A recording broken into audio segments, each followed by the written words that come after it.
Chat, Episode 7, Rosemary's Baby.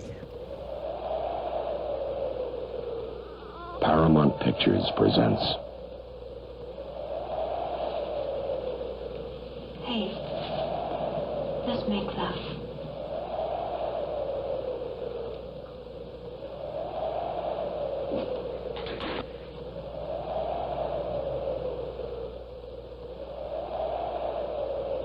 Mia Farrow.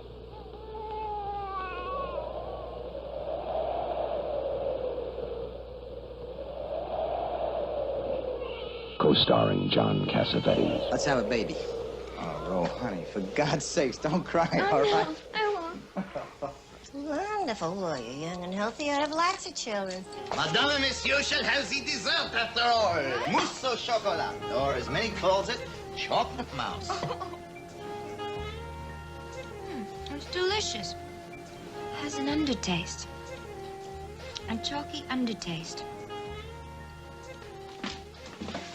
Hey.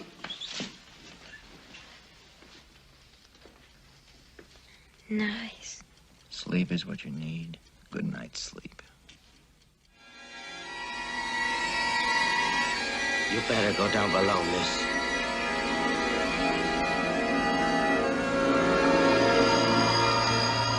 This is no dream. This is really happening. Written for the screen and directed by Roman Polanski. From the best-selling novel by Ira Levin. Ruth Gordon, Sidney Blackmer, Morris Evans, and Ralph Bellamy. In a William Castle production.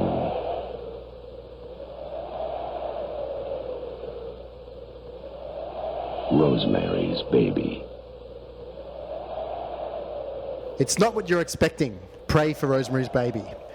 Everybody, welcome to episode 7 of Real Chat, a new podcast totally committed to and focused on film as a form of entertainment. Today we're going back much further than we have previously here on Real Chat, 46 years to be precise.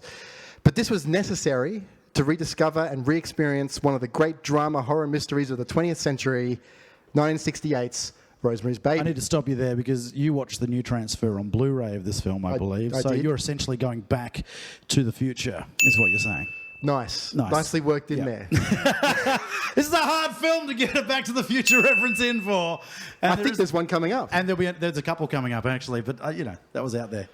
My name's Adam Stolfo, Satan worshipper, and joined here by fellow Satan worshipper Brose Avard. I also play the recorder. And maybe another Satan worshipper over here, Andrew McCaskill. How are you, sir? Good, yeah, no, I've definitely got my father's eyes, but he's not a demon.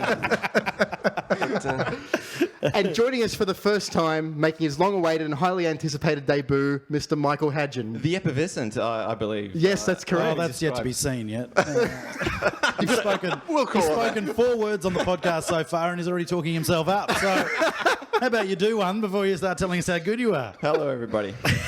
Welcome, Michael. It's been a while. We've been waiting for this for a long time. Thank you. And thanks for allowing me to get you guys to do this film. I'm very excited about it. Yeah, how's that? He comes on for his first episode, and he's got his choice of film straight off the bat. Absolutely. And we know Andrew's had plenty of times he wanted to choose not to do the films we've done, and Michael walks straight into his own choice. Absolutely. So this is the 7th episode of our Vintage Vault retrospective series, a conscious effort to tie in selected shows with something of relevance to the present. We've already strayed from this premise for the series of pilots, as I've mentioned a few times, but this year, a new NBC 4-hour miniseries, Rosemary's Baby remake, starring Zoe Saldana as Rosemary, has come out. Now, I don't know if any of you guys have seen this or even heard about it. I came across it when I was preparing for today, and because in between there was a remake posited, I think, in the early or mid-90s of Rosemary's Baby that never got off the ground. Thank God. Yeah, exactly. Thank goodness for that. And then I noticed that there was the series, but it's listed, the information I saw there was listed as a series, not a miniseries, but a miniseries is so much better than a series. 4 hours long, I think it is. 4 hours. So. That's How good. can you possibly even begin to remake this film? It's its own thing. It's such a unique film, and it's just like, how do you even tackle that and make it better than what it is? It's just a standout film. No, I couldn't agree more. But I would say once we've had a cinematic release of a shot-by-shot remake of Psycho, anything's possible. That's true. Yeah. I still can't believe that happened, to be honest. Nothing's But sacred. I can't believe that film was actually allowed to be but it was made. in colour, everyone, so that makes it all worthwhile. Oh! Yeah. Yeah. That's brilliant. Blood is red, it seems. That is brilliant. I'm still waiting for the 3D Psycho remake. So as we said before, this is our new guest here, Mr. Michael Hadjion's choice. Michael, why has this film stood the test of time, and what is it about the concept and its depiction here that's kept it relevant for nearly half a century?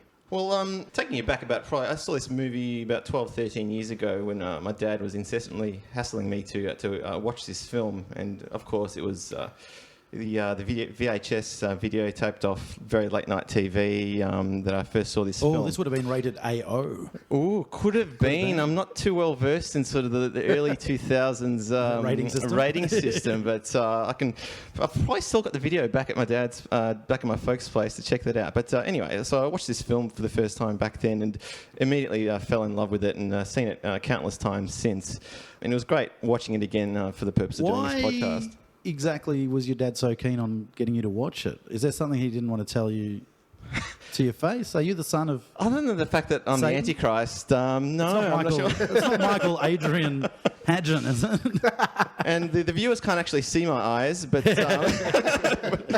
But anyway, look, this movie really stayed with me, and it's one of those movies that, even though I've seen it countless times, it still manages to get my heart racing sort of towards its final act, and still manages to get the hair standing up on the back of my neck. And I think what it is, I mean, even though it's classified as a horror film, it's not really the satanic themes and the supernatural themes of this movie that are really scary. It's I guess it's the emotional response it elicits from the audience from, I guess, very real things that happen to the characters of this movie. So it's really essentially what it is it's showing a vulnerable person, which is Rosemary, and just showing her progressive psychological breakdown through manipulation and through emotional isolation from So all what you're those saying around is her. this film is a metaphor for Mia Farrow's marriage to Frank Sinatra. Is that what you're saying? Pretty much, Yeah, right. and we'll certainly touch on that a bit later as well.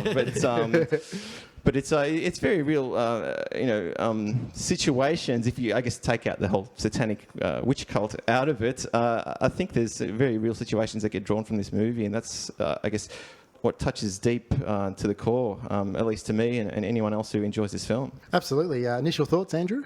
Yeah, no, great choice of film. I haven't seen this for years, and it was great to see it again. As you said, it's just a brilliant film, and you just see so much, again, influence that's created in the next decades that follow this film.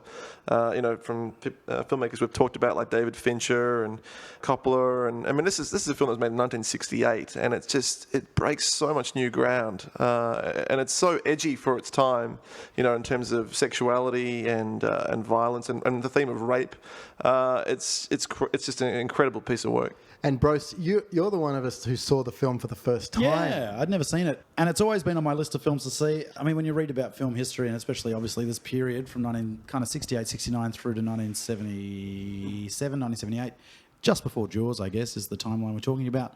This film is... This and probably Bonnie and Clyde are two of the most significant films of that era that then gave birth to... Well, we wouldn't have had films like Easy Riders or Raging Bull or The Godfather or Serpico or Taxi Driver. There's a whole bunch of filmmakers that got their start, and it was because of Polanski and obviously because of Bonnie and Clyde as well. And in terms of, I guess, the themes the movie deals with, obviously the satanic themes gave rise to The Omen. Exactly, yeah. To The Exorcist, though, that sort of genre of movie It almost took horror out of the B film category and moved it into a... And so did The Exorcist, for that matter. But they're two key films that made horror films mainstream A films rather than a B film. So Sure. I need to see this film another 3 or 4 times. I've only seen it once, and it doesn't give this film credit to only see it once. The plot itself didn't interest me all that much, and the twists and turns didn't really excite me. I wasn't thrilled by it in that sense. It's one of the most beautiful shot films I've ever seen. The performances in it are incredible. The casting is incredible. The locations and the production design are fantastic. The scenes are just so juicy, and I wouldn't be surprised if David O. Russell was a fan of this film, because you can see that kind of sense of Polanski. He puts his actors in these moments and lets them kind of just feel around a bit, and just they really get into character and are just really playing with the characters a lot. John Cassavetes is an inspired choice who doesn't appear in a lot of mainstream films, And it's just a really textural film. But the actual satanic plot and the ending specifically did nothing for me at all. So it's a weird film for me because everyone's supposed to love this film, but I enjoyed it. It's often described as a great horror film, and for a very good reason. And I think that is that the atmosphere in it is damn near perfect. There is. There's a sense of foreboding for the whole film, which is fantastic. Yeah. For a long period of time, everything in the film seems normal, but just like Rosemary, the viewer feels that something is off. But what is that exactly? Yeah. And that mystery is, very, very interesting. I really like that. Yeah, no, you're absolutely correct. The scenes, even at the start, when they're first exploring that apartment for the first time, there's supposed to be this young married couple having enjoying life and stepping up in the world a bit. And the whole time, you're just kind of like, what is going wrong here? What is the issue? And just bring up that theme of the movie, I mean, it sort of starts off with this very idyllic sort of young couple in love, going to the big city to make all their hopes and aspirations come true. He's the, wannabe actor, looking for success and fame and fortune. And she's, got more sort of maternal instincts. She wants to be a mother. She wants to raise a family. And that all comes clear in the first scene. So they're really, natural and normal desires that a lot of people have. And it's just, this movie sort of shows you that exposed to the wrong environment, in this case, they move into this building with this sort of surrounded by, satanic worship. Well, if we take the satanic worshippers out of it, this society of elites, there's...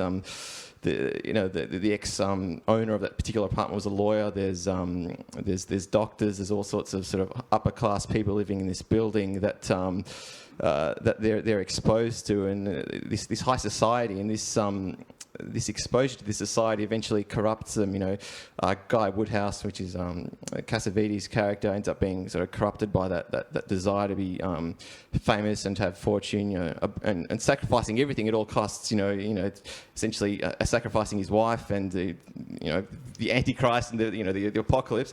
And obviously, Rosemary's character, descends down this spiral of paranoia and an obsession and a psychological breakdown. So it's a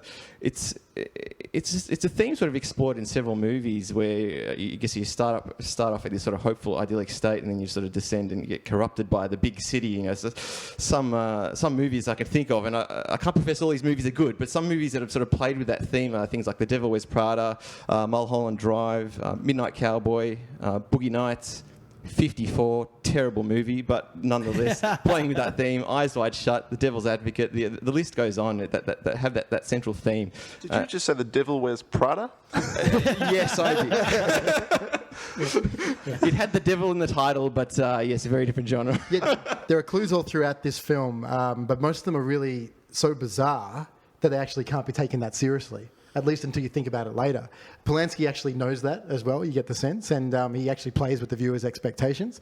Right until the finale, the viewer isn't entirely sure, and this is what you were saying, Brose. Yeah. The viewer's not entirely sure what type of film this is. And exactly. You do have a sense throughout the whole film that maybe the Satan worshipping thing is a MacGuffin. Maybe that's not the point of it all, and maybe there's something else going on. But yeah, and then when the ending kind of presents itself, it's kind of, you have to deal with it as a viewer, whether you want to believe, if you want to go with it or not. And that's a really tough moment. It's that point where you kind of like, you could walk away from the whole thing and say it's ridiculous. But the ending, that last shot, I don't want to spoil too much, but that last shot is that's the one that sticks in your head the whole time. You just walk away thinking, has she changed her mind? That's really what nails the whole thing, because it's kind of ridiculous. And thank God we don't see the baby. Yeah. That would have been the worst shot in the history of film if we'd actually You're praying, seen... aren't you? Like, you're just praying when you're watching it. Please don't show it. Please don't show it. It's 1968. This isn't going to look any good. Yeah. And CGI won't Doctor Who alien or something. Exactly. Don't show us the baby. It would have been proof that one shot could take a great movie and absolutely destroy it. And sort of lose a star right there and there if that happens. So I wonder if you see it in the 4-hour miniseries. Oh, God. Don't show the baby. This is a Paramount Pictures release. It was released on the 12th of June 1968 in the US. And how's this? I wasn't able to find when it came out in Australia. Oh, wow. So no idea. Had a cinematic release? No, there's nothing. I couldn't find anything online on any sites. So significantly about this film was released through Paramount when Robert Evans was running Paramount. It was one of the first films he released as the head of production of Paramount. And as I mentioned earlier, the films that he released as head of production include The Odd Couple, Rosemary's Baby, The Italian Job, True Grit, Love Story, Harold and Maude, The Godfather, The Great Gatsby, Serpico. Amazing films.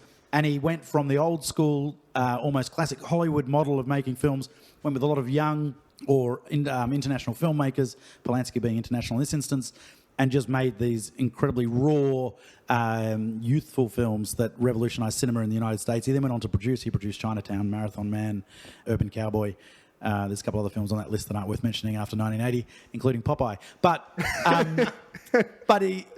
he revolutionised cinema to a degree. There are other people involved. He was good mates with Jack Nicholson, which definitely helped him shine his star, and a lot of other people of that era. But just incredible that he took a huge punt with Paramount's money and made the significant film. The film was shot primarily in New York City and Los Angeles, California, highlighted by the Dakota Hotel in Central Park West in Manhattan, which features as the Bramford, which of course is fictional. The Dakota serves as the exterior, a historic Central Park West building later famous as the residence of John Lennon and the site of his murder. The Dakota's managers would not allow filming inside the building, so interior scenes were shot at Paramount Studios.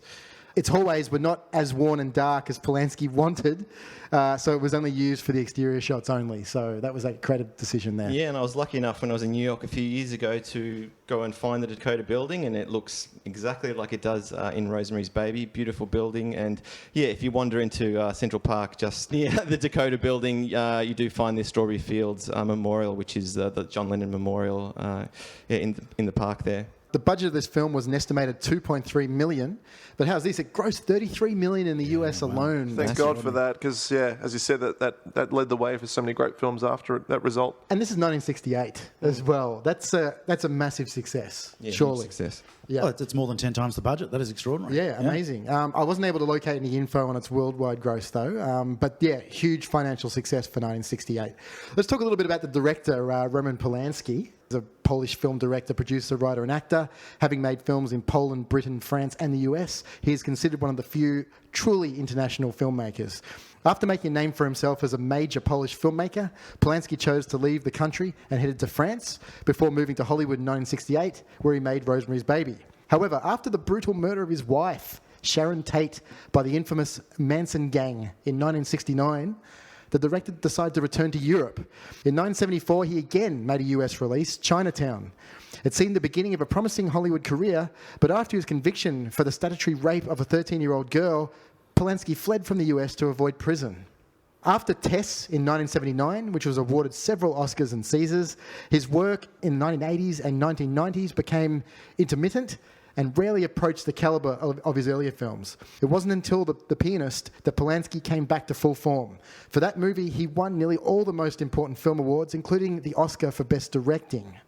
This is an extraordinary life and career.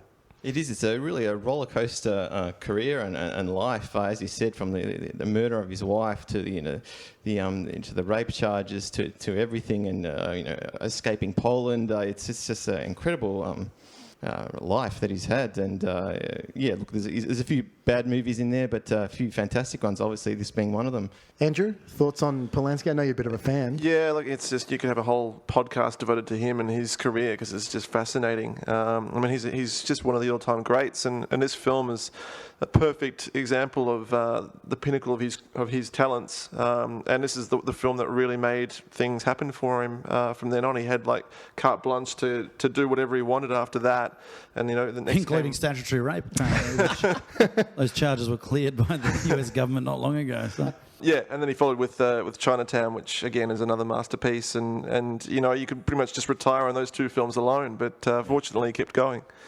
And you've brought in a little prop today as well, haven't you, Andrew? Of what's the book called? It's like a massive hardcover book on Polanski's life and works, Polanski, a retrospective. What year was that published? I think it was this year, actually. Yeah, I picked it up this year. It's just a beautiful pictorial. Just goes through his whole career, and the whole book interviews him about his career and his experiences on the sets of his films. And it talks about some of the headier parts of his life as well. So if you're a fan of his work and his life, then it's a must. It's a beautifully done book. Thoughts, Brose, on Polanski and that incredible life? It's a controversial character, I guess. There's a lot of ups and downs and arounds. There's no questioning that he's a spectacular director. From memory, there were some difficulties with him on the set of Chinatown from a production point of view, but all great directors should give producers a pain in the ass, so that's all right. And he's sensational. He's an amazing director, and he's I guess one of the other advantages he has is he's also quite a solid screenwriter, and he wrote the script for Rosemary's Baby, or adapted it from the book. And the best directors have a great understanding of story. So if you can write a screenplay as good as this, and you can direct as well as this, then you're going to have a solid career. I mean, this is extraordinary. And the author of the book, R11, he said that this was one of the most faithful adaptations of a book that had occurred in Hollywood to date, or 1968, that he had seen. And I think it was mainly due to Polanski thinking that when he did an adaptation of a book that he had to actually keep all the storyline and all what happened in the book exactly the same. He didn't feel he had the artistic integrity to change anything, and as such, it ended up pretty much being what happens in the book. And there's some whole slabs of dialogue straight into the film, and it's quite a faithful adaptation. The cinematographer of this film, William A. Fraker. What can you tell us about his work there, Andrew? He's an American cinematographer. Kind of peaked early in his career. Very talented. He did another classic film, The 60s Bullet, which is an incredibly photographed film. And then after that, kind of mixed and match. Lots of kind of 80s kind of dramas and comedies. Heaven Can Wait with Warren Beatty. Probably not one of his finer moments, but it's quite a well shot film nevertheless. I mean, he's a very talented cinematographer, but certainly had challenges with working with Polanski, because Polanski's knowledge of lenses and camera composition was immense. There were times in this film where Polanski grabbed the camera himself as well. So there's that constant threat as a cinematographer that the director's just going to push you aside. So I think there are a number of A-grade directors, Ridley Scott being another one as well, who almost have as much knowledge or more knowledge in the cinematographers as they're working with. Someone like Stanley Kubrick has the greatest knowledge of cameras, film cameras especially, and stills cameras for that matter, in cinema history. And how would you be a cinematographer for that guy? Because I've always been interested in how the cinematographer would react to that as well. Because I reckon there'd be some who would be really. They might look. I feel think they're having their lunch cut a little bit. With my limited experience with film crews and so forth, I think if you know what you're talking about, it's not a problem. But I think if you started pushing you and throwing your weight around, and you're obviously ignorant, then you're going to cause a lot of issues there. So there's certainly a great scene in the movie where I know for sure Polanski filmed it. It's a scene where the very heavily pregnant Rosemary crosses this busy street in Manhattan, and you've got all these taxis pulling up honking. It's a real stereotypical, crossing into the middle of the street, cars honking scene. But it was actually it was a one of those scenes. Yeah, one of those scenes. They appear in every movie in New York, but this was actually a legitimate scene. Polanski talked Mia Farrow into doing it. She was obviously quite hesitant to do it, and he pretty much just told her, look, nobody's going to hit a pregnant lady. So she just walks out into the middle of the streets, and there's cars actually pulling up and honking and stuff, and nobody was crazy enough, like the cameraman did not want to film this scene. So Polanski was the only person crazy enough to walk out into the street, and he filmed that particular shot handheld, crossing right next to Mia Farrow. Yeah, it's great. I love that. The hands-on directors, the ones that just get in there when no one else will. It's great. Let's talk a little bit about the cast in the film. Mia Farrow plays Rosemary Woodhouse. Farrow's just incredible in this film as the initially naive and then suspicious Rosemary, who just can't seem to get a break when you look at the film as a whole as well. Polanski envisioned Rosemary as a robust, full-figured girl next door type. What is this girl next door? I keep hearing that term all the time. And did anyone ever actually have one of these girls next door? I'd like to know. Anyway. And he wanted Tuesday Weld or his own wife, Sharon Tate, for the role. I don't actually know who Tuesday Weld is. But I think she's sort of been lost in cinematic history there. I think it's just one of those, girls next door. Yeah, she's next door to the girl next door. Since the book had not reached bestseller status yet, Paramount Pictures exec Robert Evans was unsure the title alone would guarantee an audience for the film, and he felt a bigger name was needed for the lead. Mia Farrow, who had only a handful of feature film supporting credits to this point, had an unproven box office track record, but her role as Alison Mackenzie in the popular TV series Peyton Place and her unexpected marriage to Frank Sinatra had helped make her a household name. So, yeah, she was... ultimately stunt casting, is what we're saying. Yeah. In 1968. But what an inspired choice in Legacy. She is incredible in this film. She's so vulnerable and just so honest. It's captivating. Captivating, yeah. I mean, she's a beautiful woman anyway, but she's so fragile, and you you feel for her the whole time. And Such a her powerful look, performance. their final choice not to go for the fuller figured lady and to go for somebody like Mia Farrow, who's obviously sort of that slimmer look, really accentuates the vulnerability and how fragile her character is. Later on when she starts losing massive amounts of weight, I don't know how you get a curvier woman to look like she looks so gaunt and pallid and. Yeah. How refreshing though is it for a film to kind of just delve into just this female character's plight? It's just all about this woman and her, her world is crumbling around her, and it's just really refreshing. You just don't see films that just are totally about this woman. And it's great stuff. And she's quite as we saw in some of the documentaries on the DVD as well, Michael, she's quite a unique character as well. Yeah, she is quite bizarre, and I think it plays into the role a bit. But she apparently on set she kept this chart of all the people that had annoyed her or made her happy that day, and she would tick off the names of the cast and crew each day. Quite bizarre things like that. Yeah, and she loved animals, and she even had a cat named Malcolm who came to work with her every day. Oh, I didn't know that one. Yeah, it's like bizarre. Like he's in the documentary. And she was with Woody Allen for 12 years, so she's very weird, isn't she? Yeah, well, case in point. John Cassavetes plays Guy Woodhouse. This is a role that Burt Reynolds tested for. I guess what John Cassavetes brings to the role is essentially he makes Guy sort of a bit of a sleazy, a bit of a jokester, a bit of a... He's a bit of a loser. Yeah, he's a bit of a loser, but he's really got no balls at the bottom of it. At the end of it, he's sort of he's really a guy that sort of shies away from any confrontation right through the movie. And he's not. Well, even right at the end, he's backing away and kind of afraid of Rosemary's reaction. He's not the kind of confidence man he is just a little bit earlier in the film. So you're right. He's a very affected man and very influenced and intimidated man. Yeah. Yeah, that's right. Can I just ask? I've only seen it a couple of times and. From watching the film, I didn't really get that he basically sold her off for his career. I always thought it was just that he was, a satanic follower or, he already was. Satan himself. But seeing the film again, you see his story a bit more and the fact that he initially is just a normal guy and then something shifts and you don't know why he's starting to become, this evil, manipulative man. And then from reading, I just found out that he actually sold her off so that his career could take off. Yeah, for sure. Yeah, no, I missed that whole thing. I think it's very subtly done because you're always just wondering what his motives are behind everything. And it's just so subtle the way that Polanski does it. You can blink and you miss it. Either that or I'm a moron. Yeah. Well, no, it is. I don't think it's till right near the end of the film where I think it's even said out loud. Someone mentions that does he say it? I sold you for my career. Or she accuses him of it. Whatever the moment is. But you're right. And that's one of the things about this film. It's so subtle and intricate that there are things going on the whole time and you're not sure. It seems reasonably obvious that the guy that he gets the role for in that play who loses his sight is obviously being gotten to by the...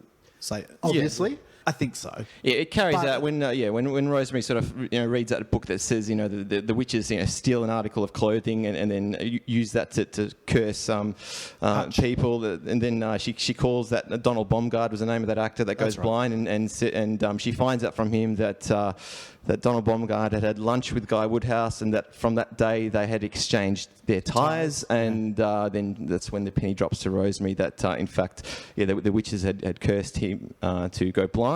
And Guy Woodhouse, being his understudy, then got the role which launched his career. So, and there's that moment where Roman's clarifying the details of the role that he had, thinking he had the lead, but it was the understudy at dinner. And like he's getting the information, he's garnering the information as well. So and I guess he was really playing to sort of Guy Woodhouse's ego there a bit. He was sort of trying to make him sort of feel very important at that dinner. That's a really sort of pivotal scene. And then just at the end of that scene, after that dinner, where you see there's a shot of a doorway, and you see like this smoke billowing out from just around the edge of that doorway there. It's sort of great cinematography, and you sort of know that that Roman and Guy are having this conversation. That's really the scene where one assumes where Roman proposes to Guy, look, I can make your career skyrocket. You just got to do this little thing and essentially drug your wife and let Arkoven have away with her, and then essentially fame and He got a fortune lot will be in a yours. short space of time, didn't he? Went He from sure did, washing yeah. dishes to proposing these things. He's a very convincing person. See, I thought this whole thing started from the 2 slices of cake that Guy had.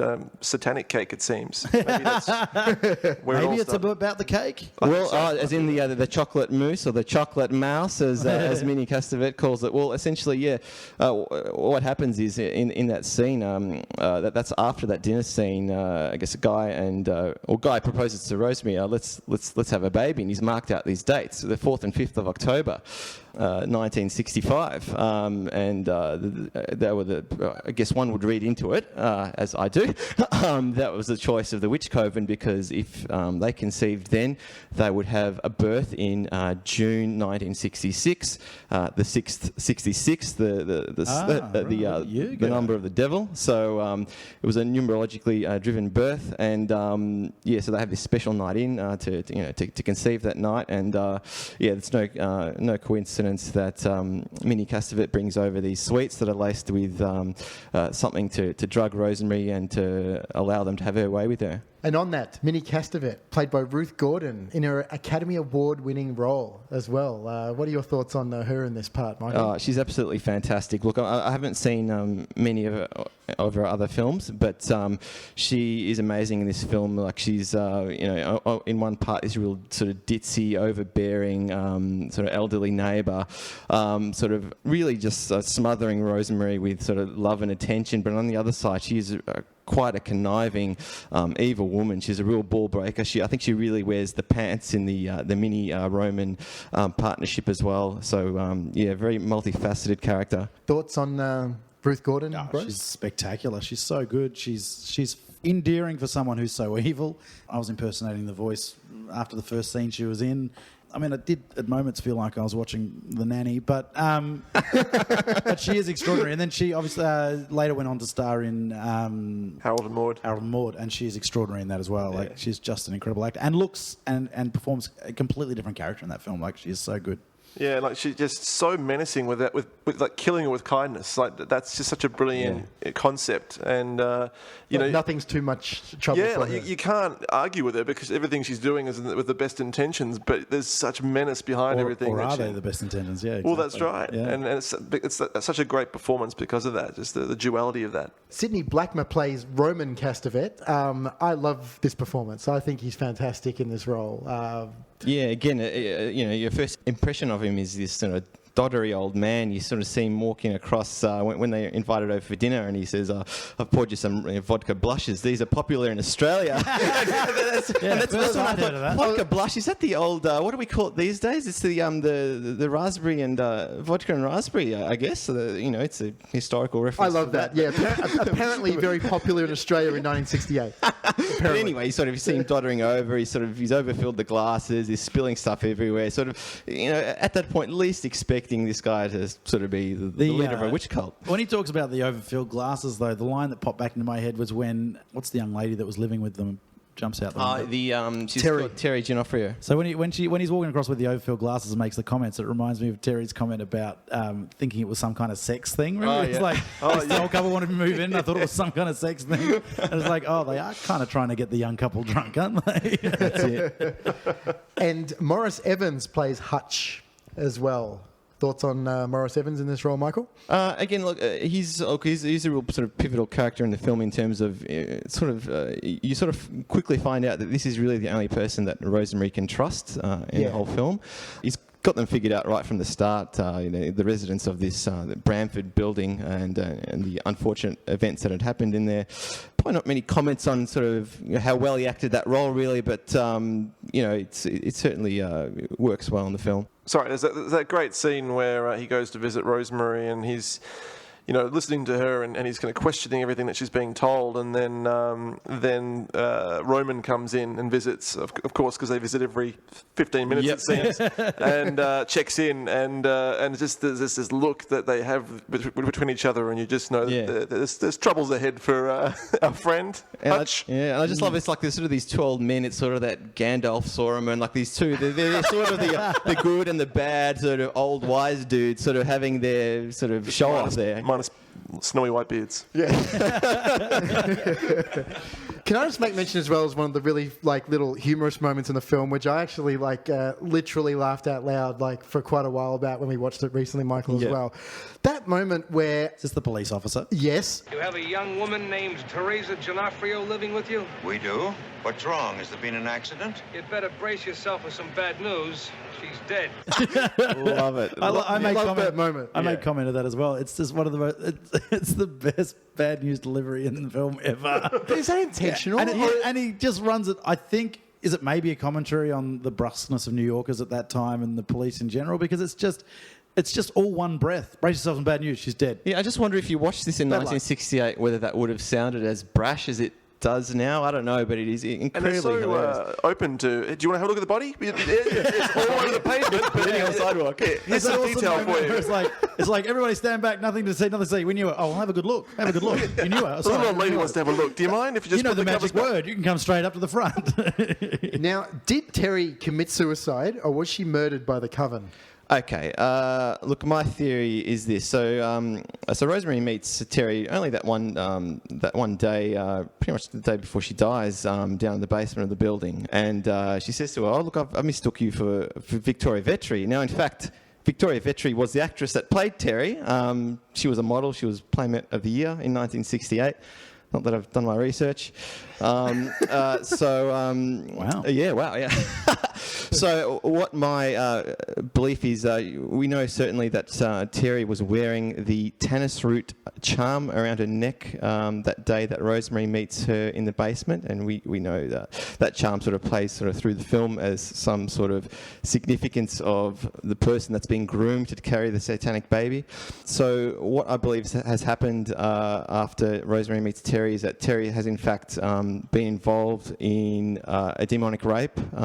You do have a scene where Guy and Rosemary are about to make love, and then they hear the chanting happening on the other side of the wall. Yeah, true. And see the shadows and stuff. And they see, they sort of hear things going on there. And what I believe is happening is that there's potentially an attempted demonic rape, or maybe they actually do carry out with it. And then for one reason or another, obviously Terry is aware of what happens and she kills herself. If you listen as well, the voices through the wall that you're talking about as well, this is what you hear Minnie telling Roman. If you'd listened to me, we wouldn't have had to do this. I told you not to tell her in advance. I told you she wouldn't be open-minded. That's right. Yeah, and that backs it up. That's when Rosemary's having sort of a dream sequence after Terry kills herself, and I think it's one of those things when you're actually hearing things and you're putting images to them in your mind, so you're sort of in a partial dream state. So Rosemary's having these dreams of this bizarre sort of like she's in a nun's in a nunnery, or possibly it was a throwback to her childhood. Maybe she went to a Catholic school or something, so she had this sort of these Catholic sort of guilt thing happening. She was remembering this thing from her past, but she's associating those images with Minnie talking through the wall about them obviously trying to get Terry to do this thing, and realising that she wouldn't be open-minded about it. And in that dream, you actually see them sort of bricking up the windows of this nunnery, and it sort of, I guess, is a hint that they should have barred the windows or something in the apartment, so she couldn't have thrown herself out of it. Michael, what's in Minnie's snips and snails and puppy dog's tails drink? Okay, I mean, there's probably not a lot given away in the film. You sort of can only assume that in this drink there's just some sort of nutrients, or that's probably not really the right word, but something to assist in the growth of this demonic baby. This is what she says, isn't it? Raw egg, gelatin, herbs, and tannis root. If she's lying, or if there's more in it than she's sort of implying there, the book or the movie give you nothing else. No. And again, tannis root's even it's a fictional herb, so you don't really know what's in it and what effect it's having, but it's you sort of assume it's something to do with some part of the ritual for this to take place. I think tannis root just sounds bad enough as it is. Yes, it does. Anyone for tennis? Another great line. That's an awesome line. Yeah. It's a quirky moment. On the drink, is that what's causing Rosemary all the pain? Again, there's different ways of viewing this. You can either think, okay, she's got a demon baby, you know, she's going to have this pain regardless, maybe during the first trimester of this demonic birth, because there's sort of that scene where it sort of suddenly goes away.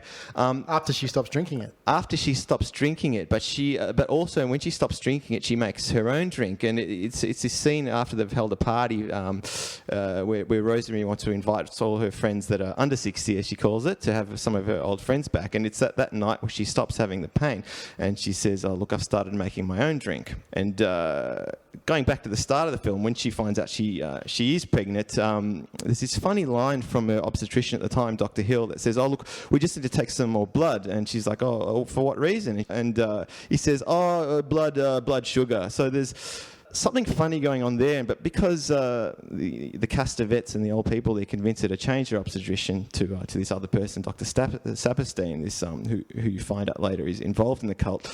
This reason for her being asked to take the blood is never returned to again. So maybe she had some underlying health issue, maybe she had diabetes, some blood sugar issue, and that day, flashing forward where she holds the party and she says the pain's gone away. She's made her own drink and she said, oh, I put sugar in it. So that's when you start to sort of think maybe this is all in her head, and maybe it's just the fact that she sort of left that health condition unchecked into is the reason she's actually having that pain to begin with. And from that scene onward, when Minnie starts giving her the drinks again, there's an addition to it. Minnie hands her the drink, but she also hands her this little cake. It's like this little sort of marzipan thing. So maybe she's having her intake of sugar from that point and her pains don't come back. Yeah, it's very, very interesting. I haven't read into this at all. Are you sure this is one of your favourite films of all time? No. Did Mia Farrow actually cut her hair for this film? This is another interesting point. So this film has a big plug to Vidal Sassoon in it. His name appears in the... a bizarre plug for Vidal Sassoon. She said it 5 times in about a minute and a half. Yeah, exactly. Like it's just... Wow, Vidal Sassoon. And then Guy shuts it down just as it's the worst thing she's ever done. Exactly. But I mean, Vidal Sassoon, his name appears, in the opening credits. As soon as her hair is revealed, I mean, she had her hair cut all along in the opening few scenes. She's wearing a wig, and then she reveals this haircut, and she openly says through the movie, it's Vidal Sassoon. It's very in.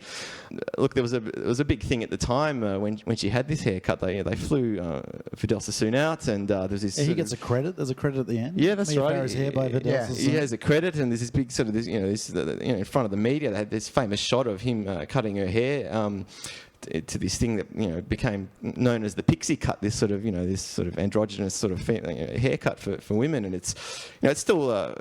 I guess famous to this day. You sort of see actresses like Emma Watson, sporting that hairstyle, sort of born from this moment. But when Vidal Sassoon died a couple of years ago, and a sign of the times, Mia Farrow sent a tweet saying, very sad and all, but just wanted everyone to know I actually cut my own hair for this scene, and she for the movie, and she said she used a pair of nail scissors and cut it in front of a mirror, and since then it's become this sort of real famous hairstyle. But it was she's saying she did it herself. Yeah, one of the bits of trivia I read about the film as well was that the moment when she goes from which is obviously a wig now, to the pixie cut, was mirroring something that happened similarly when Mia Farrow cut her hair when she was on Peyton Place. So when she was in the soap opera, she had the longer hair and then cut it down to a short pixie cut in that, and there was a bit of controversy or a little bit of a buzz and a reaction to it.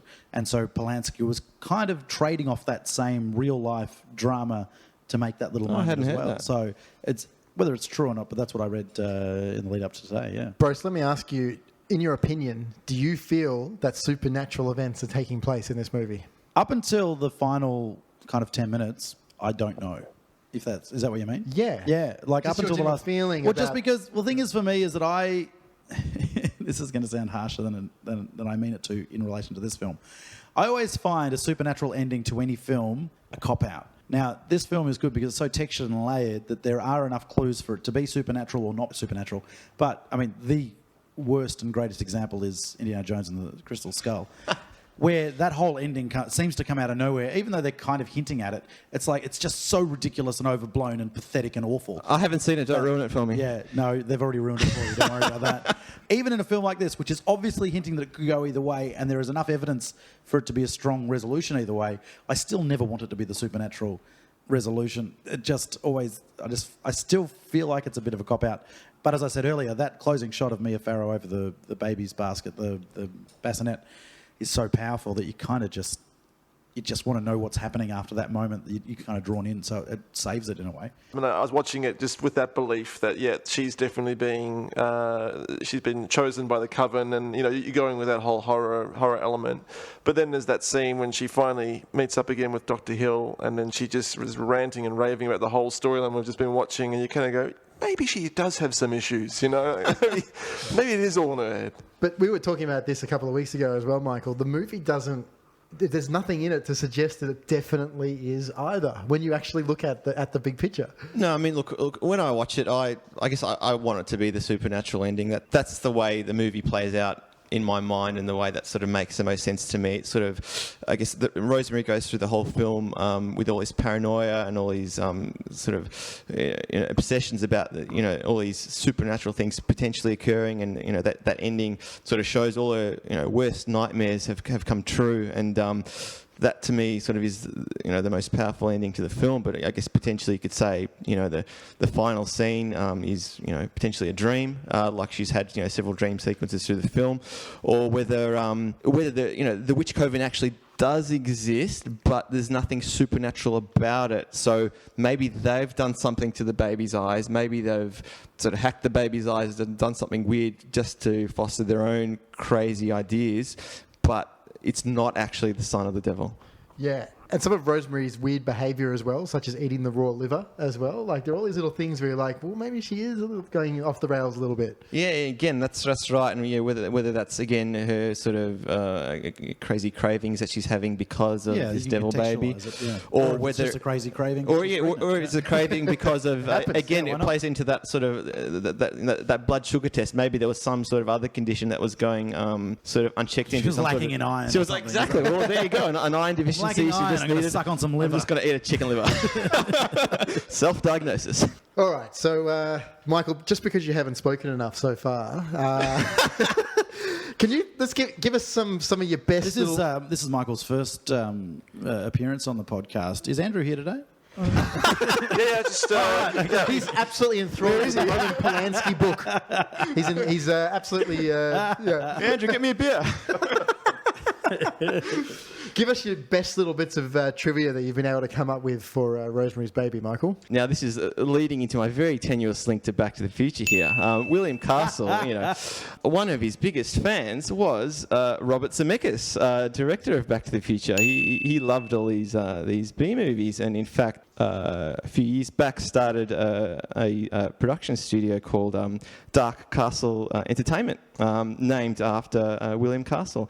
So they went and sort of remade a bunch of these movies, House on Haunted Hill and 13 Ghosts and all these terrible movies. I haven't seen any of them, but look, we had to work Back to the Future into here somehow. Yeah. There's another Back to the Future reference while we're on the topic. Robert Evans, who's still alive and well and producing films, is about to produce a biopic on none other than John DeLorean. I'm looking forward to that. There will be a sizable section of that film about Back to the Future. Adam is visibly excited about the John DeLorean I'm excited. Yeah.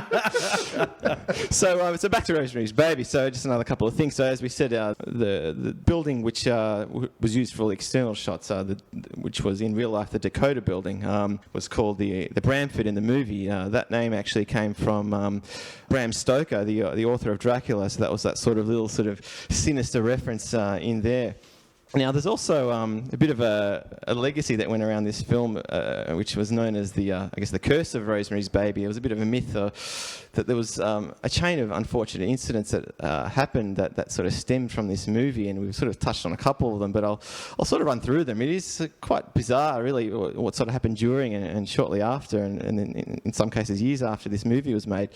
starting off with, I guess, during the filming, just before they started filming the sequence where Rosemary's hosting a party at their house, on that day, just before they started filming, a gentleman comes and delivers the divorce papers to Mia Farrow from Frank Sinatra. So she literally got served. It was entitled "Start Spreading the News." Yeah. You're out on the street. So so Mia was pretty much collapsed and was openly weeping during that when that occurred, and it was she really did not take it well. And Polanski was already sort of making plans. Look, we'll start sort of trying to cover all the shots, not including Mia Farrow, and give her some time. But look, she insisted to go ahead with it. And then they ended up sort of filming that scene, there and then that day, and then they captured that scene. So you sort of wonder whether any of that sort of way she was feeling plays into that very emotionally charged scene where she's crying in the kitchen about sort of all the pain she's experiencing because she was really not in a good way. Now, sort of flashing forward a bit to just after the release of the movie. The movie was released in 1968. It was in April 1969 or early 1969. The composer of the film, Christopher Comeda, who did the score for the film, was out sort of having a bit of a drunken night with the boys in New York City, and had a bit of a gentle tussle with one of his mates. Nothing, just pretty much playful, but ended up sort of tripping on the pavement and falling and hitting his head. And his drunken mate tried to pick him up, off the pavement and dropped him, and he hit his head again and ended up having a bleed to his brain, got a blood clot. Fell into a coma, was in a coma for several months, was resuscitated and then died in April 1969. And there was a bit around that about, that's just like the character Hutch in the film. He goes into a coma, he's in a coma for several months, he then wakes from his coma and then he dies. So spooky stuff. Now, at that very same time, April 1969, the William Castle, as I mentioned before, the producer of the film, has kidney failure. And was being treated in that same hospital that the composer was, Christopher Comeda. Is that less the curse of Rosemary's Baby? Spreading a mood. Is that less the curse of Rosemary's Baby and the curse of being an old man? Yeah, pretty much. The chomps on cigars. That whole renal failure. Yeah, I know. Pretty much. I'm sure he didn't lead a very healthy lifestyle, but nonetheless, that's weird. I watched Rosemary's Babies last night, and when I went to bed, I stubbed my toe on the corner of the curse continues. I know, it's all related. So I dropped potato chips all over myself. It was that can be so harsh. I never do that. Yeah, those little crumbs stuck in your clothing. You're going to have to wash that shirt, mate. So pretty much, when he was being treated in hospital, William Castle allegedly... Despite the cynicism, Hadjion goes on. I go on. Allegedly, he cried out, "Rosemary, for God's sake, drop that knife," when he was in hospital being treated for this. So... It's amazing. Yeah. It's weird. I know a guy who's seen this film. He got tennis elbows. So, so just leading it, just to close that one. Sorry, I won't go for much longer. So then, obviously, I guess sort of later that year, August 1969, there was the tragic death of Polanski's wife at the hands of Charles Manson's gang in August that year. Sharon Tate, his model wife, was 8 months pregnant at that time, and 4 other guests were killed in the home. Now, here's the really tenuous link. That murder spree was called Helter Skelter after the Beatles song, because Charlie Manson thought there was some sort of racial hatred in the music of the Beatles. And that leads to John Lennon being shot on the footsteps of the Dakota Building in 1980, where Rosemary's Baby was filmed. So, what do you reckon? Coincidence or a curse? Where do you start? It's a lot. I mean, not many movies have this many, little coincidences like that. It's quite incredible. I love it. Makes for good trivia. It does. Also, a little side note as well. Mia Farrow went on to play the nanny to devil child Damien in the 2006 remake of The Omen. Almost 40 years later, obviously. Wow, I didn't know that. The film was released to coincide with the date 06/06/06 in order to spark playing with fire there. Oh, yeah, I know. in order to spark interest and gain publicity, of course. So let's talk a little bit about how people can actually see this film today. So there was the original 2003 DVD, which was pretty good for its time. It has 2 good special features on there, a retrospective interview and a making-of featurette, but no commentary, Brose. No, and I mean, Polanski is not likely to do a commentary, especially since he hadn't been in the States for many years. Would you want to hear from anybody else? I don't think you want to hear from anyone else. It's one of those films that perhaps you might want maybe a Peter Biskin, who's written extensively about this era of cinema. Perhaps a film historian talking about this film might be interesting if there's enough tidbits and trivia, and based on what Michael's already shared with us, there's plenty of information there. So you could have quite an entertaining trivia track by a historian. So maybe one of those, but those commentaries are more hit and miss than having 2 actors do a commentary. So that's the only reason I could think of it. But otherwise, I don't think there's enough written about it. There's enough about this film out there that I don't think we need a commentary track anyway. Okay. It's not going to add anything this many years later after the discourse that already exists. Yeah. And then there's also in 2012, there was a local release on Blu-ray, which doesn't really have anything. It's just the film, but the film looks amazing. We both checked it out recently. It's very, very good. Yeah, the Blu-ray transfer is extraordinary. It's gorgeous, yeah. But there's a much more interesting Criterion collection. Now, Brose, do you know, what is the deal with the Criterion collection? Criterion collection are basically limited or special release versions of movies, usually significant films in terms of film history or the film canon. So, I mean, no surprise that this exists. There's some of the greatest releases have popped up in the Criterion collection, including the better release of Citizen Kane as the Criterion. So it's first started, to my knowledge, it may have been on VHS, but that's before my time. It was definitely on Laserdisc. And then once DVD and Blu-ray came to the fore, then they moved over to those formats. So this Criterion version has come out in the US. Apparently it has a brand new digital transfer approved by Polanski that was created in 4K on a Scanity film scanner from the original 35mm camera negative. Wow. Thousands of instances of dirt, debris, splices, warps and jitter were manually removed using MTI's DRS and Pixel Farm's PF Clean, while Image Systems Phoenix was used for a small dirt flicker and scratches. I'll take your word for it there. Wow, that's a good combination of things and stuff there. I'm impressed. Wait till you see Michael next. He'll be telling you that as if he's absorbing it as we speak. There's a couple of interesting features on there, though, that we can't see here in Australia. There's a Remembering Rosemary's Baby doco, and apparently an outstanding new documentary. Director Roman Polanski, actress Mia Farrow, and producer Robert Evans recall their work on the film before and after shooting the film, and lots of Polanski comments about his approach to working with the actors. And there's a couple other features on there as well. So we don't have access to some of these, to this release or some of these special features. And that's been a thing ever since DVDs came out as well. Yeah. When there's a better release available somewhere else in the world, and the frustration that ensues from that as Terminator 2, for example.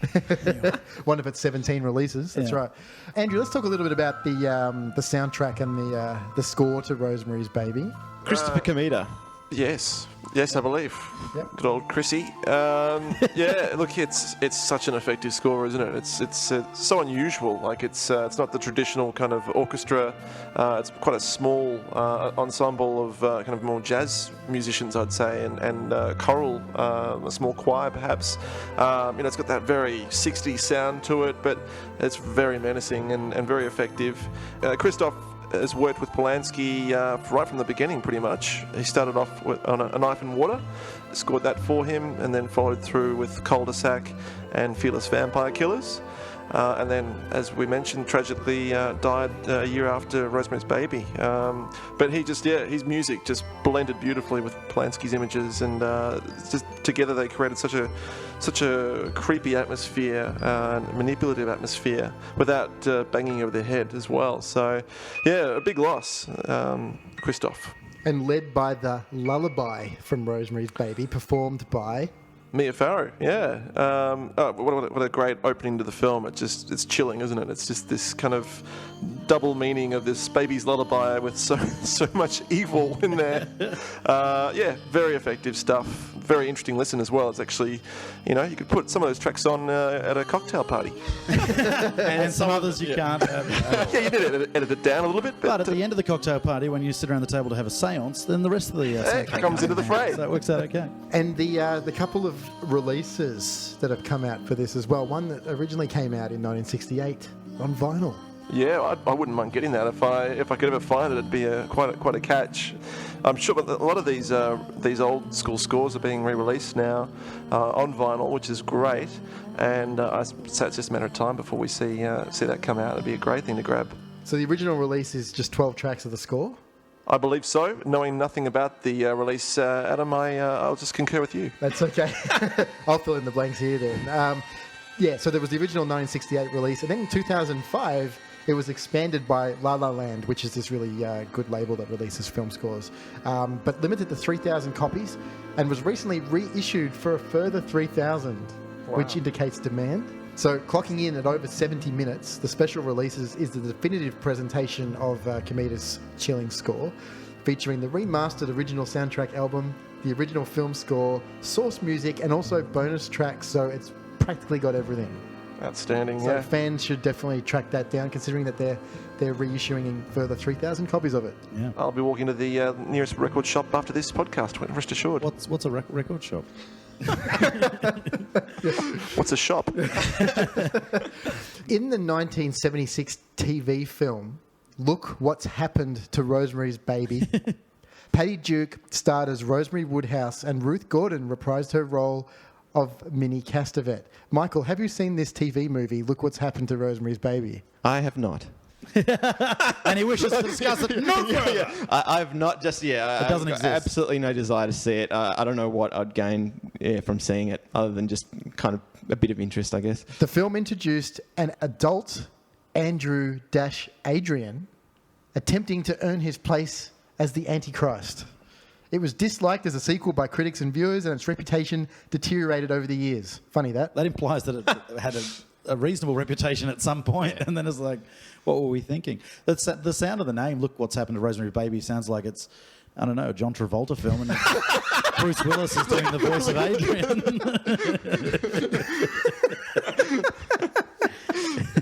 I'm going to draw a pentagram here.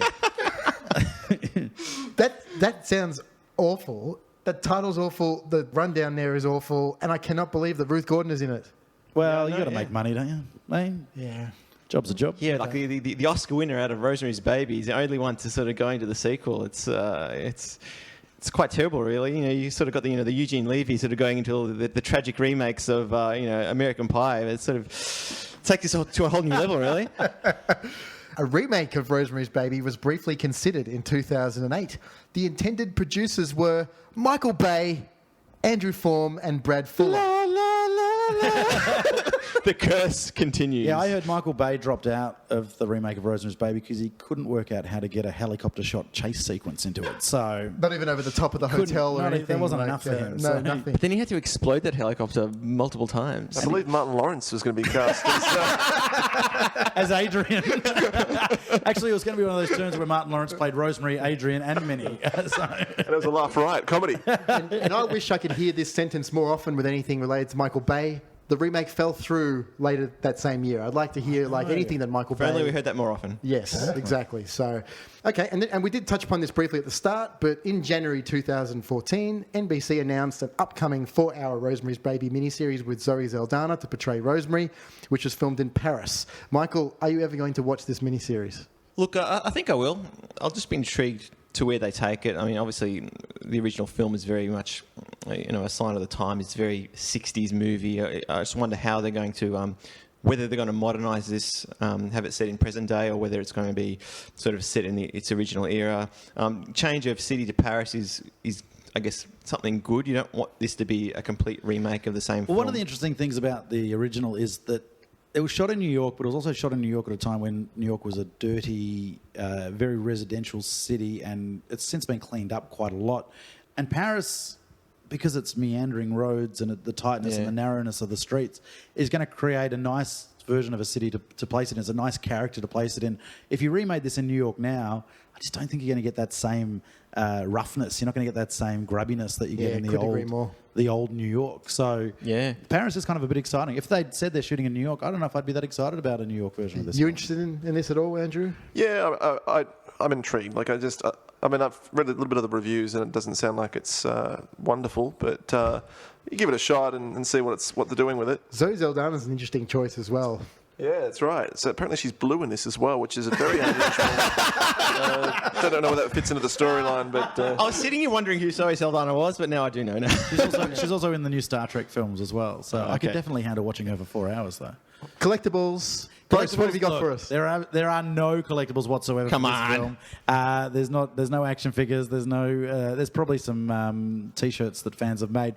But what I was going to mention here instead, if you are a fan of this film or if you're interested in this film, it's worth going out and getting Peter Biskin's book, Easy Riders, Raging Bulls, which covers the cinema period that this film was kind of kicked off. And The Kid Stays in the Picture, which is Robert Evans' somewhat self-serving autobiography. There's also a documentary based on his book as well. So they're both worth checking out and having a bit of a flick through. Even if you just flick through to the sections on Rosemary's Baby, there's some really nice information in those books. And I thought I'd share with everybody at this point, it's not a collectible as such, but I have dug up a recipe for the Vodka Blush. So the recipe I found has 75 ml of vodka, 20 ml of freshly squeezed lime juice, a dash of grenadine, fill a shaker with 3/4 of ice, give it a good shake, and then pour it out into a cocktail glass, and you're on your way to having your very own Rosemary. You've got your sprinkling of tannis in there too. Oh, if you can dig some tannis root up somewhere. Sounds like it'd be very popular in Australia. Sounds like it would be very popular. All right. Well, Rosemary's Baby was met with near universal acclaim from film critics and earned numerous nominations and awards. The American Film Institute ranked the film 9th in their 100 Years, 100 Thrills list. At the Academy Awards, we did touch upon this before, it won the Academy Award. Ruth Gordon won for Best Actress in a Supporting Role, which we can all agree was very, very worthwhile. Well-deserved. Well-deserved. It was also nominated, Polanski was nominated for Best Writing Screenplay based on material from another medium. So that's quite significant as well. And at the Golden Globes in 1969 as well, Ruth Gordon also won the Best Supporting Actress Golden Globe. And nominations include Best Motion Picture Actress in a Drama for Mia Farrow, Best Screenplay Roman Polanski, and also Best Original Score for Christoph Komeda as well. So, yeah, definitely got its fair share of recognition there. Which is especially worth noting because it is essentially a horror film or a thriller film, and these films don't do well at the Academy Awards. And Ruth Gordon's performance, there's a few performances in this that are quite extraordinary, but Ruth Gordon took the gong, but it's definitely deserving. Yeah, definitely. The Rotten Tomatoes website certifies Rosemary's Baby as fresh with a score of 98%. Wow, 98% is high. Listen to this. I know we've done this before. 53 positive and 1 negative. So what did I do? I just honed in on that negative. I just wanted to see what they had to say. All right. Renata Elder from the New York Times in 1968 said, "Although it is pleasant, it doesn't quite work on any of its dark or powerful terms. I think this is because it's almost too extremely plausible. The quality of the young people's lives seems the quality of lives that one knows, even to the point of finding old people next door to avoid and lean on. One gets very annoyed that they don't catch on sooner. One's friends would have understood the situation at once. So that, for most of its length, the film has nothing to be excited about." Michael. In rebuttal, Michael Hadjion. I disagree.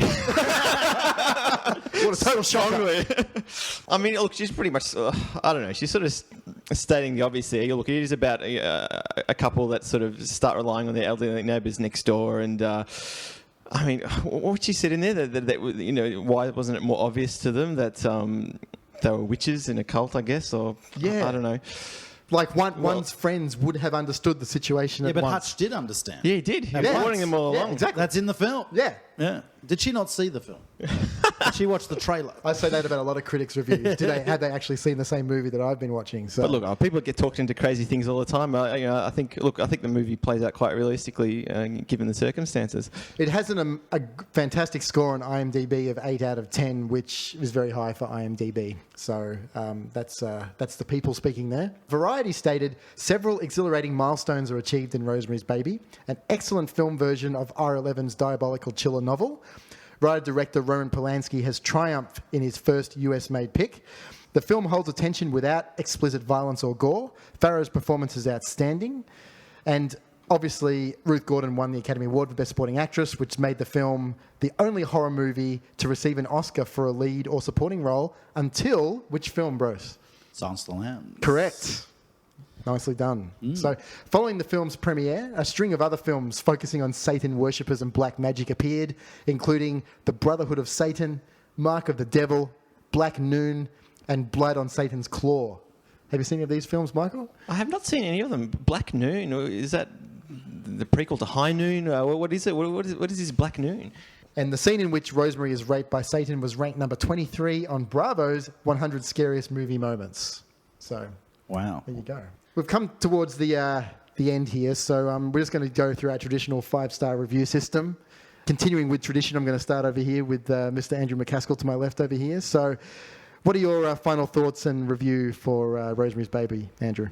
Just admiration and respect for it, because it's a truly great film, and it's one I've kind of haven't seen for years, and great to come back and revisit it and just see the craftsmanship at work, just see a great filmmaker at the top of his game.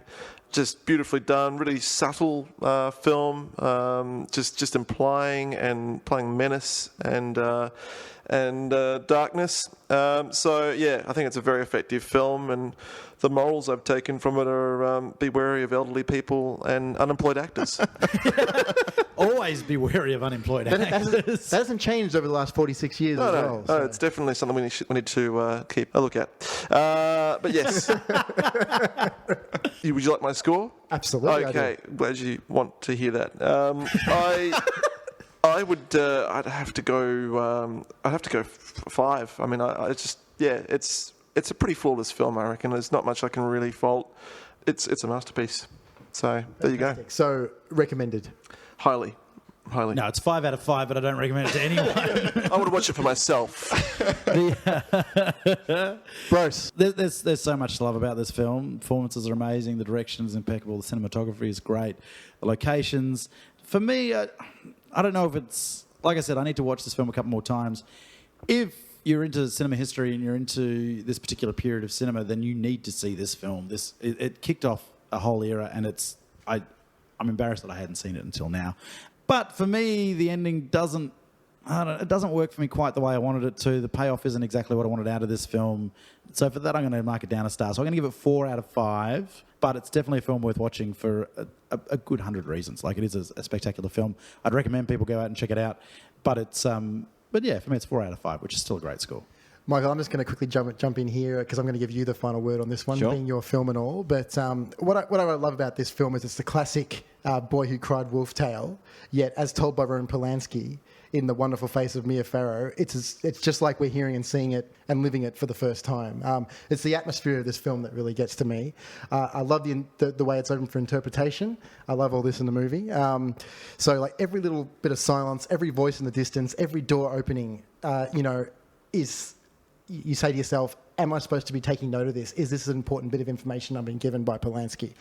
Your heart is always in your throat, and there's something there that accelerates a constant state of dread, and I love that in a movie, I absolutely love it. So, yeah, I'm giving this film 4.5. I'm not going to let Brose cut me down on this one because he gave it a lower score, so that's okay. But, where did that half star go, Adam? He's following him. Michael's following in McCaskill's footsteps. See, no one can give 7 under 5 stars. You don't have to answer that question. That's all right. What was that sorry?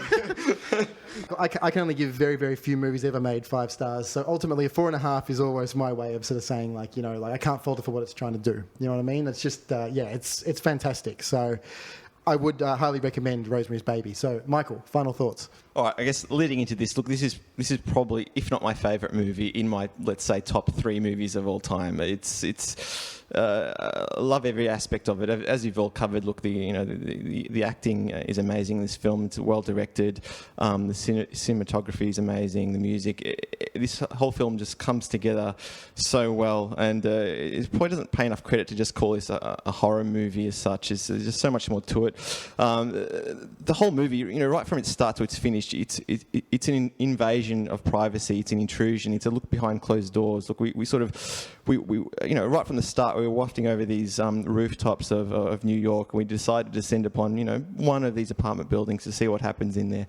Then through the whole film, the way it's shot, everything's sort of a bit of a pry around the corner. Quite a lot of the scenes are shot where, the focus of the scene is just hidden around the edge of a doorway. somebody's speaking around a corner. We don't really know sort of what's happening in there, and that plays out right through the very end, where we lift up from that building again, and then sort of waft away. Just to see, this is just one of many bad things that can happen, and people don't know about. So, and that's just captured so well in the essence of this film. And look, I give this a wholehearted 5 stars. Brilliant movie. Good stuff, Michael. There's your intro to Real Chat. Come on and talk about your 5-star, one of your favourite movies of all time. So, thanks for making it easy for me. That must have been hard work. Yeah. So that pretty much wraps up this episode, Rosemary's Baby. But it's been a good one. It's been a lot of fun, guys. So thanks very much for coming and indulging with us today. And the next film we're going to be looking at, which is going to be the final pilot episode for Real Chat for this little. Speaking of hard work, sorry, carry on. He's already onto it. The next episode will be the much beloved Who Framed Roger Rabbit, 1988. So, thanks, Brose. Thanks for coming in. No worries. Thanks, guys. Thanks, Michael. See you soon. Thanks for having me. Andrew. Thank you very much. Stay in touch with us by visiting realchat.com.au. Check us out on Facebook. You can follow us on Twitter at RealChatPodcast, Instagram real_chat_podcast. And if you haven't already, catch up with past episodes and subscribe to new episodes on iTunes.